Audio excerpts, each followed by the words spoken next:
কেনিয়ায় ভারী বৃষ্টিতে সৃষ্ট বন্যা ও ভূমিধসে বেড়েই চলেছে প্রাণহানি।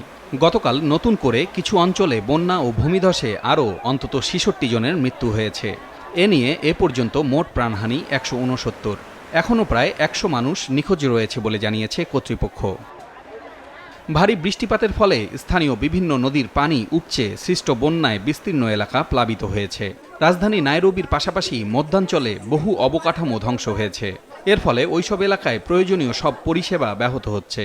মানবিক সংস্থা এবং স্থানীয় কর্তৃপক্ষের সহযোগিতায় বন্যায় ক্ষতিগ্রস্তদের জরুরি সহায়তা প্রদানের জন্য কাজ করছে দেশটির সরকার।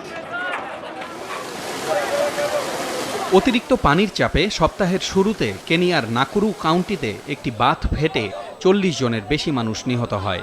রাজধানী নাইরোবি থেকে প্রায় ৬০ কিলোমিটার উত্তর পশ্চিমে অবস্থিত নাকুরু কাউন্টির মাই মাহিউতে ওই দুর্ঘটনাটি ঘটে।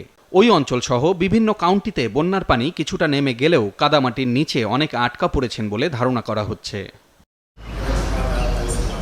বন্যা পরিস্থিতি মোকাবিলায় মন্ত্রিসভার সঙ্গে জরুরি বৈঠক করেছেন কেনিয়ার president William Ruto.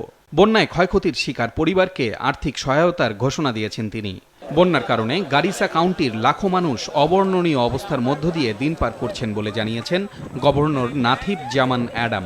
Enough already was the fact that we are unable to travel, we are unable to cross to Nairobi or from Nairobi to our homes in northern Kenya. It was enough that we have lost businesses.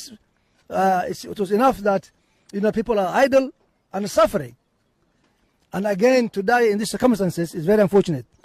চলমান বন্যার কারণে Kenya জুড়ে এ পর্যন্ত প্রায় ৩১,০০০ পরিবার বাস্তুচ্যুত হয়েছে বলে জানিয়েছে দেশটির দুর্যোগ ব্যবস্থাপনা বিভাগ।